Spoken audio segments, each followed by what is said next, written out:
نحمده ونصلي ونسلم على رسوله الكريم أما بعد أعوذ بالله من الشيطان الرجيم بسم الله الرحمن الرحيم يا أيها الذين آمنوا اجتنبوا كثيرا من الظن إن بعض الظن إثم ولا تجسسوا صدق اللہ العظیم۔ میرے واجب الاحترام ماؤں بہنوں بیٹیوں بھائیوں دوستوں، السلام علیکم ورحمۃ اللہ وبرکاتہ۔ میرا آج کا عنوان ہے بہو کے کمرے میں تانک جھانک۔ اس سے پہلے میں چند ضروری باتیں آپ حضرات سے کرنا چاہتا ہوں۔ اللہ کے پیارے حبیب نبی کریم صلی اللہ علیہ وسلم نے فرمایا، خیر الناس من ينفع الناس، لوگوں میں سب سے بہترین انسان وہ ہے جو لوگوں کو فائدہ پہنچائے۔ غم بانٹنے کی چیز نہیں، پھر بھی دوستو ایک دوسرے کے حال سے واقف رہا کریں۔ اگر انسان کی زندگی دیکھی جائے تو خیر الناس من ينفع الناس سے خالی نہیں ہونی چاہیے۔ انسان سے مراد ایسا مسلمان جس کے ہاتھ اور زبان سے دوسرا مسلمان محفوظ رہے۔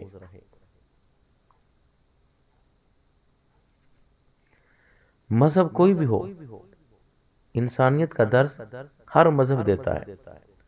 تمام مذاہب کا یہ یکساں اصول ہے کہ جیسا کرو گے ویسا بھرو گے۔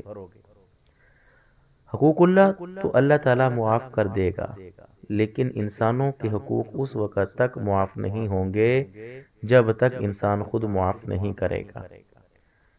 اور ہم میں سے کون ایسا ہے جو انسانوں کے حقوق کا خیال رکھتا ہے؟ جب ہمیں پتا ہو کہ انسانوں کے حقوق ہیں کیا، ہمیں تو اپنے سوا کوئی انسان نظر ہی نہیں آتا۔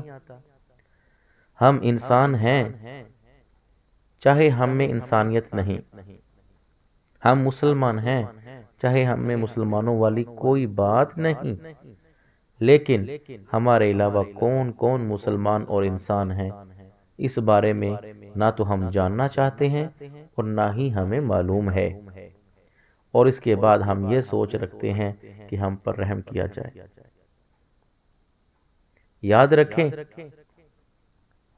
شیخ محمد بن صالح رحمہ اللہ سے پوچھا گیا، کیا ساس اپنی بہو کی غیر موجودگی میں اس کے کمرے میں جا سکتی ہے، اور کیا وہ اس کے کمرے سے جو چاہے اٹھا سکتی ہے، جبکہ وہ دلیل یہ دیتی ہے کہ یہ میرے بیٹے کا ہی تو مال ہے؟ آگے جواب سماعت فرما لیں تو انہوں نے جواب دیا، ساس کے لیے بالکل جائز نہیں کہ وہ اپنی بہو کی غیر موجودگی میں چوری سے چپکے سے اس کے خاص کمرے میں جائے، کیونکہ یہ اس کی ذاتی معاملات ہیں جس کی ٹو لگانا جائز اور حلال نہیں ہے۔ اس ساس کو میری نصیحت ہے کہ اللہ تعالیٰ سے ڈرو اور اس بیچاری مسکین جو قید بچی پر مسلط نہ ہو۔ بیوی پہلے ہی اپنے خاوند کے ساتھ ایک طرح سے قید ہوتی ہے، جیسا کہ نبی کریم صلی اللہ علیہ وسلم نے فرمایا، بیویوں کے متعلق اللہ تعالیٰ کا خوف کرو۔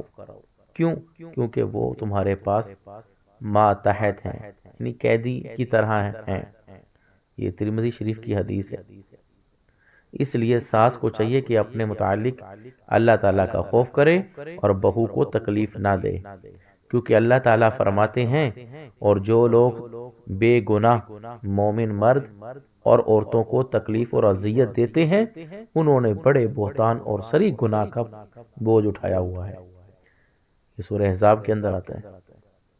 بسا اوقات تو یہ ہوتا ہے کہ ساس کی بہو کو یہ اذیتیں ان میاں بیوی کی علیحدگی کا سبب بن جاتی ہیں۔ بیوی کو شوہر سے کوئی پریشانی نہیں، لیکن ساس سسر سے پریشانی ہوتی ہے، جس کی وجہ سے علیحدگی کا سبب بن جاتا ہے، جس میں اس ساس کا کردار جادوگرنی والا ہوتا ہے، کیونکہ جادوگر بھی تو میاں بیوی میں جدائی ڈالنے کا کام ہی کرتے ہیں نا۔ اور جو یہ کام کر رہی ہے۔ پھر یہ بات بھی ہے کہ اگر یہ ساس اپنی بہو پر مسلط ہوتی ہے، اس کے حق میں ظلم کرتی ہے، تو بیچاری بہو اس کے خلاف بددعا کر دے گی، اور بددعا کرے گی جیسا کہ نبی کریم صلی اللہ علیہ وسلم نے سیدنا معاذ بن جبل رضی اللہ تعالی عنہ کو یمن بھیجتے ہوئے کہا تھا نا کہ مظلوم کی بددعا سے بچو، کیونکہ اس کے اور اللہ کے درمیان کوئی پردہ نہیں ہوتا۔ یہ صحیح بخاری کی حدیث ہے۔ اس لیے یہ ساس یاد رکھے کہ اگر اس نے ظلم کیا اور مظلوم بہو نے بددعا کر دی تو اللہ رب العزت ضرور اس کی دعا قبول کریں گے، چاہے کچھ وقت کے بعد ہی ہو۔ بسا اوقات دعا جلدی قبول ہو جاتی ہے، یہ بسا اوقات نہیں جلدی قبول ہوتی، لیکن جو مظلوم اللہ کی طرف آتا ہے اس کی مدد ضرور ہوتی ہے، چاہے کچھ عرصے بعد ہی ہو۔ یہ میری بات یاد رکھ لیں۔ جی ہاں، اللہ تعالیٰ سے دعا ہے کہ اللہ تعالیٰ ہمیں دوسروں کے عیب تلاش کرنے سے بچنے اور اپنے عیبوں کو تلاش کرنے اور ان کی اصلاح کرنے کی توفیق عطا فرمائے۔